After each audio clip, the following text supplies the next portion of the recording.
मेरा नाम राजकुमार चौधरी है और मुझे लोग अपने एरिया में राजा चौधरी के नाम से भी जानते हैं। ऐसा चर्चा चल रही है कि मधुबनी विधानसभा से आप प्रबल दावेदार बताए जा रहे हैं। जी, इस बात में कितनी सच्चाई है? उसमें आवेदन है, सबका क्राइटेरिया है, वहाँ पे सब लोग वहाँ पे जा सकते हैं, आवेदन दे सकते हैं। जो उनके क्राइटेरिया में फुलफिल होगा, जिनको भी वो समझेंगे कि हाँ से किसी का जो है बैकग्राउंड, सबका बैकग्राउंड सही है या जिनका सबसे अच्छा उनको लगे तो वो उनको देंगे और हम लोगों का जो है पूरा सहयोग रहेगा, चाहे किसी को भी मिले, इसमें कोई दो राय नहीं, क्योंकि हम लोग जनसुराजी है। आपको जनसुराज में कौन सी ऐसी चीज़ अच्छी लगी जिससे आपने जनसुराज पार्टी को ज्वाइन किया? देखिए, जनसुराज में जो है एक ही चीज़ अच्छी बात नहीं है, और मुझे ही नहीं बहुत ऐसे लोग हैं जो ये जाति की राजनीति है, धर्म की राजनीति है, अब ये उनसे ना ऊपर उठ चुके हैं।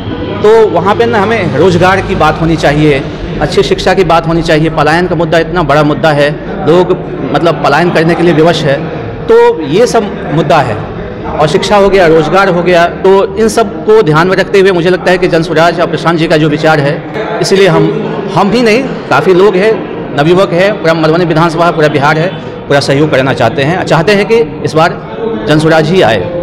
आप युवा भी हैं और कहा भी जा रहा है कि अगर मधुबनी विधानसभा से अगर टिकट मिलेगा तो किसी युवा फेस को ही दिया जाए। जी, युवा फेस को दिया जाएगा, ऐसा तो कुछ इस तरह के क्राइटेरिया नहीं है कि युवा को ही दिया जाएगा। हाँ, लेकिन जो योग्य होगा, जो उनको लगेगा कि हाँ काफ़ी मेहनत कर रहे हैं अपने क्षेत्र में, काफ़ी पहचान है, लोगों का उनके प्रति आकर्षण है और मुद्दे की बात करता है, और उनका जो है अपने क्षेत्र में, अपने एरिया में कोई क्रिमिनल बैकग्राउंड नहीं है, पढ़ा लिखा होना चाहिए, ये सब चीज़ें हैं, मायने रखता है।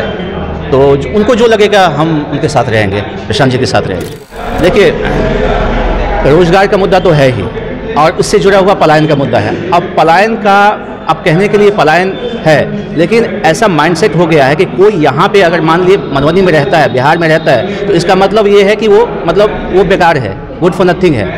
मतलब ये मानसिकता हमारे ऊपर आ गई है और उसको बाहर विवश होने के लिए जाना पड़ता है। गांव का ही दूसरा आदमी उसको बोलेगा, महिला बोलेगी या उसका रिलेटिव बोलेगा कि अखन तक गाँव में चाहिए के लिए ना, या मान लीजिए कि वो आते भी है 10 दिन के लिए, 15 दिन के लिए आते हैं, तो आते ही मतलब कितना दिन यहाँ पे रहना है।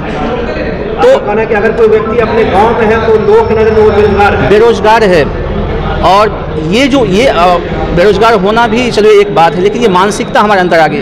किसी की शादी तक यहाँ पे नहीं हो पाती है। अगर मान लीजिए यहाँ पे है वो, और पता चलता है कि लड़की वाले को कोई यहीं पे है, और मान लीजिए कहीं पे जॉब भी करता होगा, 10-15 हज़ार रुपये का जॉब भी करता होगा, तो आप समझिए कि वो मतलब कुछ है ही नहीं, उनकी शादी भी नहीं हो पाती है। इसीलिए उनको मजबूरी बस बाहर जाना पड़ता है। तो है अपना वहाँ पे 10-20 हज़ार का जॉब करता है, जब उनकी शादी हो जाती है तो कोई सेटल हो जाता है वहाँ पे, और नहीं तो फिर वो कुछ महीने के बाद यहाँ आ जाते हैं। तो ये मानसिकता होगी हमारी। चाहूँगा कि आप कोई भी कॉलेज यहाँ पे देख लीजिए, कॉलेज सिर्फ जो है नामांकन के लिए रह गया है और जो है परीक्षा लेने के लिए हो गया है। बीच का पढ़ाई नाम की कोई चीज़ है ही नहीं। जिनका ऑनर्स पेपर रहता है वो जाते हैं, ट्यूशन लेते हैं, और बाकी वैकल्पिक विषय के बारे में उनको कुछ जानकारी भी नहीं है, और वही जो प्रोफेसर उनको गेस्ट पेपर दे देते हैं। तो बस यही चीज़ रह गया। आज जो है टेक्नोलॉजी कितना आगे बढ़ गया है। अभी मोदी जी गए हैं, फ्रांस गए हुए थे, उसके बाद अमेरिका गए हैं AI टेक्नोलॉजी पर बात करने के लिए।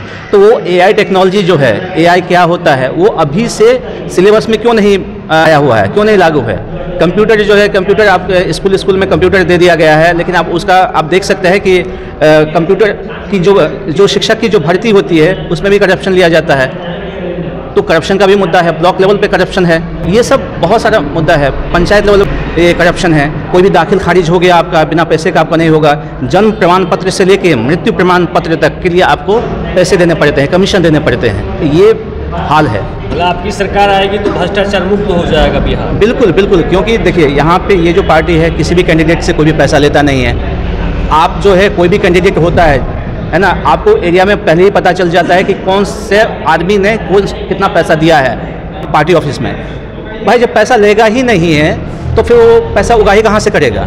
तो ये बहुत अच्छी चीज़ है जनसुराज का, ट्रांसपेरेंट वे है, ठीक है। जो योग्य है उनको मिलेगा, टिकट मिलेगा, और जब वो पार्टी में पैसा जाएगा ही नहीं तो मुझे कोई यही नहीं रहेगा कि भाई मुझे वहाँ से ज़मीन पे जाके पैसा लेना है।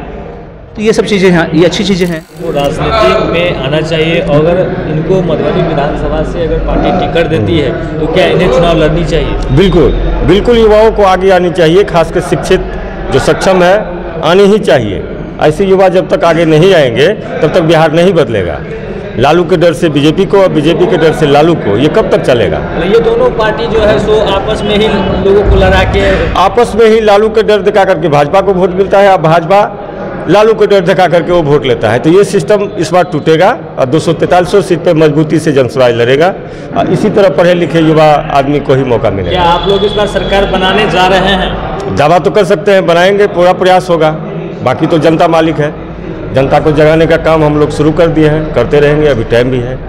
क्षेत्र में ऐसा तो लग रहा है, चल रहा है कि नहीं जनस्वराज को आना चाहिए? नहीं, बच्चा बच्चा का यही संकल्प है कि जनस्वराज आएगा और जनता का सुंदर राज बनेगा। और 5 जो संकल्प है, जो किसानों को आय दुगुनी करनी है, बहुत ढकोसला हम लोग सुनते आ रहे हैं, लेकिन दुगुनी होगी कैसे, इस पे काम नहीं हुआ है। तो हम लोग को करना है। जैसे मनरेगा मजदूर 6 महीना बेरोजगार हो जाता है, तो प्रशांत जी का ये सोच है कि वो मनरेगा मजदूर से खेती कराया जाए, तो 6 महीना उसका भी बेरोजगारी खत्म हो जाएगा, किसान को भी उससे होगा। जैसे वृद्धा पेंशन 400 से कुछ नहीं होने वाला है, तो उसको 2000 करना है। शिक्षा, विश्वस्तरीय शिक्षा देना है 15 साल तक के, चाहे आप FES में पढ़ाइए, लेकिन खर्चा सरकार देगा।